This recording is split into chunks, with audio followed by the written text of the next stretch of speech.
Bismillahirrahmanirrahim. Assalamualaikum warahmatullahi wabarakatuh.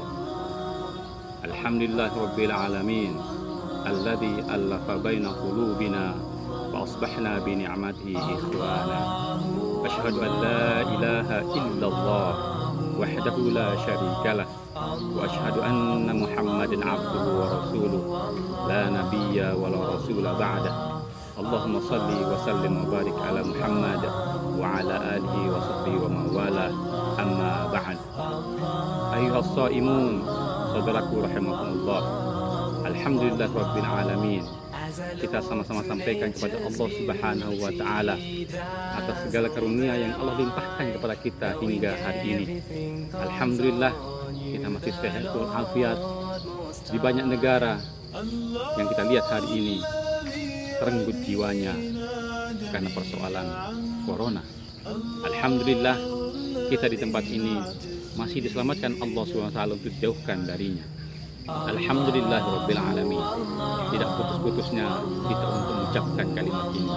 Alhamdulillah rabbil alamin atas segala nikmat yang Allah turunkan kepada kita, kepada diri kita, kepada keluarga besar kita, anak-anak kita, anak-anak didik kita, kepada masyarakat kita. Alhamdulillah rabbil alamin. Salawat dan salam kepada Rasulullah sallallahu alaihi wasallam kita sama-sama sampaikan dan haturkan. Allahumma shalli ala Muhammad wa ala alihi wa sahbihi wa barik wa sallim. Shaimun rahimakumullah, saudaraku yang dirahmati Allah Subhanahu wa ta'ala. Kita dapat bersua walau dalam keterbatasan untuk bersatu rahim, langsung bersentuhan fisik melalui kesempatan suara ini. Insya Allah kita akan saling membagi nasihat sebagaimana kebiasaan para salafus saleh. Tawasaw bil haqqi, tawasaw bis sabri. Shaimun rahimakumullah. Sebuah kisah yang dinukilkan dalam sejarah perjalanan para sahabat adalah Ibrahim An-Nakhi pernah menyampaikan kisah yang didengarnya dari sahabat Alqamah, seorang perawi hadis yang wafat antara tahun 62 Hijriyah. Ia mengatakan, aku pernah pergi ke Syam dan memasuki sebuah masjid dan mengucapkan doa, Allahumma yassir li jalisan solihah. Allahumma yassir li jalisan solihah. Allahumma yassir li jalisan solihah. Allahumma ya Allah, mudahkanlah bagiku untuk mendapatkan teman yang soleh dalam tempat dudukku. Aku lalu duduk begitu saja di tempat di masjid itu dalam pojok yang berbeda. Tak lama kemudian datang seorang tua yang duduk di sampingku. Kemudian aku bertanya kepada jemaah yang lain, man huwa? Siapakah dia ini? Mereka memberitahuku bahwa orang itu yang baru datang itu adalah Abu Darda radhiyallahu anhu. Aku lalu mengatakan kepadanya, tadi aku berdoa kepada Allah Subhanahu wa ta'ala agar memudahkan bagiku mendapatkan teman duduk yang baik, yang soleh. Lalu ternyata Allah Subhanahu wa ta'ala memudahkanmu untuk bisa menjadi temanku di tempat ini. Kemudian Abu Darda bertanya, dari manakah Anda? Alqamah menjawab, aku dari Kufah. Abu Darda lalu bertanya, bukankah di antara kalian atau dari kalian ada seorang penjaga rahasia yang tidak diketahui oleh orang lain kecuali dirinya? Maksud Abu Darda adalah Khuzaifah radhiyallahu anhu. Alqamah mengiyakan. Kemudian Abu Darda bertanya kembali, bukankah ada di antara kalian atau dari kalian yang dilindungi oleh Allah Subhanahu wa ta'ala dari syaitan melalui lisan Nabi Allah Muhammad sallallahu alaihi wasallam? Maksud Abu Darda adalah Ammar bin Yasir radhiyallahu anhu. Alqamah pun mengiyakan lagi. Shaimun, saudaraku yang dirahmati Allah Subhanahu wa ta'ala, begitu pentingnya teman yang baik, teman yang soleh, teman yang kata-katanya memberikan manfaat, teman yang ucapannya membawa hikmah, memberi kesejukan, membuka kesadaran, menguatkan iman, mempertajam pikiran, melembutkan hati. Itulah fungsi dari teman yang soleh, teman yang baik. Doa dan permohonan mendapatkan teman yang soleh adalah kebiasaan orang-orang soleh itu sendiri. Imam Tirmidzi dan An-Nasa'i dari hadis Haris bin Kubaisah mengatakan, aku pernah datang ke Madinah dan berdoa dengan doa yang saya bacakan tadi. Allahumma yassirli jalisan salihah. Aku lalu duduk di samping Abu Hurairah radhiyallahu anhu. Aku mengatakan, tadi aku meminta kepada Allah agar diberi rezeki teman yang baik, teman yang soleh. Lalu Abu Hurairah membacakan kepadaku hadis Rasulullah SAW yang diharapkan bisa bermanfaat untukku. Abu Hurairah radhiyallahu anhu mengatakan, aku mendengar Rasulullah SAW bersabda, pertama kali yang dihisab seorang hamba dari amal-amalnya adalah salatnya. Awwalu ma yuhasabu al-abdu indallah as-salah. Jika salatnya benar, maka ia akan berhasil dan sukses. Dan jika salatnya rusak, maka ia merugi. Jika ada yang kurang dari apa yang dilakukannya dalam kewajibannya, berkata Rabb Azza wa Jalla, lihatlah apakah ada ibadah sunnah yang dilakukan hambaku ini. Lalu hal itulah yang akan menyempurnakan apa yang kurang dari kewajibannya. Kemudian dihisaplah seluruh amalnya dengan modal itu. Inilah permisalan yang terjadi di generasi mereka, orang-orang soleh. Mendapatkan teman yang soleh ada dalam doa-doa mereka. Memperoleh orang yang bisa mengingatkan kepada akhirat, kepada Allah, meningkatkan keimanan, menjadi bagian dari obsesi mereka ketika hadir di suatu tempat. Dan di zaman itu mereka lebih mudah mendapatkannya. Lalu, mungkinkah kita berdoa dengan doa yang sama, wahai ikhwah rahimakumullah? Allahumma yassirli jalisan salihah. Allahumma yassirli jalisan salihah. Allahumma yassirli jalisan salihah. Dalam kondisi seperti sekarang ini. Shaimun, saudaraku rahimakumullah. Teman yang baik tidak hanya sahabat yang baik. Ia juga adalah istri yang baik, suami yang baik, istri yang solehah, suami yang soleh, anak-anak yang soleh dan solehah, mertua yang soleh dan solehah, menantu yang soleh dan solehah, besan yang soleh dan solehah, keluarga besar yang soleh dan solehah adalah merupakan teman yang soleh yang diinginkan dalam doa ini.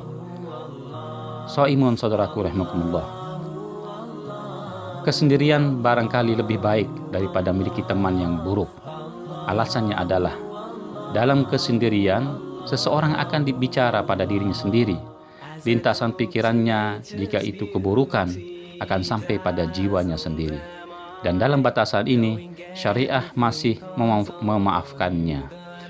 Tapi teman yang buruk akan menyampaikan lintasan pikiran buruk itu pada orang lain atau temannya, mengajaknya melakukan keburukan dengan sikap-sikapnya.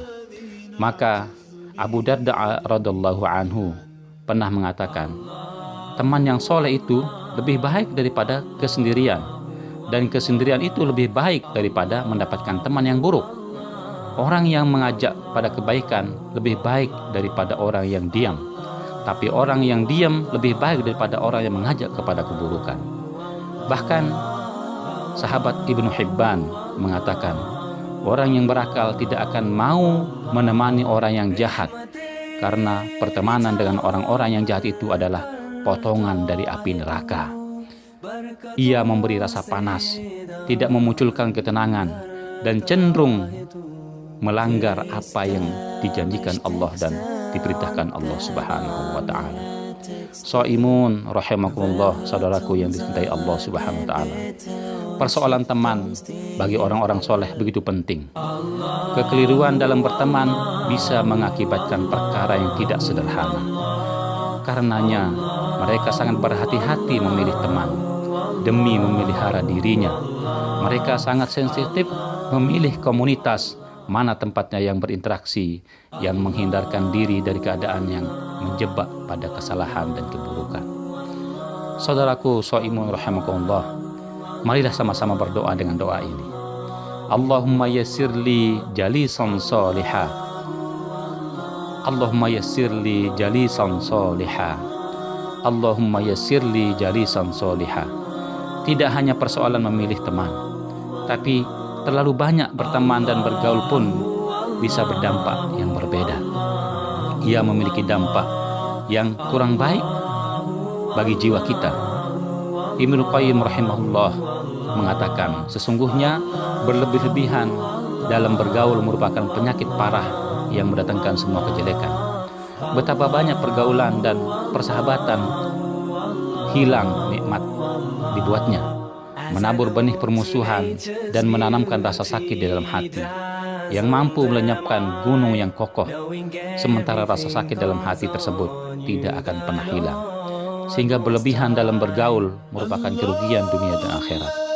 Hanya saja seorang yang baik amalnya dengan pergaulan yang banyak tentu akan lebih baik dalam bergaul dengan orang banyak. Lebih mendalam lagi simaklah komentar Ibnu Jauziyah radhiyallahu anhu. Hampir tidak ada yang menyukai banyak berkumpul dengan manusia kecuali hati yang kosong. Karena hati yang tersibukkan dengan al-haq akan lari dari makhluk. Ketika hati kosong dari mengetahui al-haq, dia pun tersibukkan dengan makhluk, sehingga dia pun beramal untuk dan karena mereka, dan dia binasa karena riya tanpa dia mengetahuinya. Shaimun, saudaraku rahimakumullah, kita memerlukan waktu-waktu untuk menyendiri, menyepi, menenangkan napas kita sendiri, mendengarkan jiwa kita berbicara sendiri. Sayyid Qutb radhiyallahu anhu pernah berpesan, jika yang diarahkan akan memiliki pengaruh dalam realitas kehidupan, lalu merubahnya pada orientasi yang lain, itulah jiwa yang baik.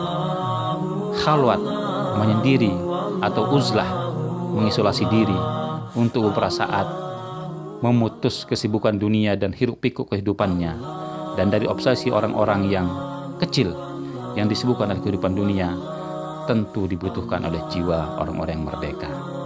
Karenanya, mari kita manfaatkan uzlah kita dalam peristiwa hari ini, corona sedunia, dengan mengembalikan jiwa-jiwa kita kepada Allah Subhanahu wa taala bersama teman-teman soleh kita, anak istri kita, suami kita, mertua kita, pembantu kita, khodimat kita, dan lain sebagainya. Mudah-mudahan bermanfaat untuk saya dan pribadi dan kita semua hadirin. Saudaraku shaimun rahimakumullah, terima kasih atas istimaknya. Wabillahi taufiq wal hidayah. Wassalamualaikum warahmatullahi wabarakatuh. As I look to nature's beauty, dazzled am I, knowing everything calls on you, the Lord Most High. Allah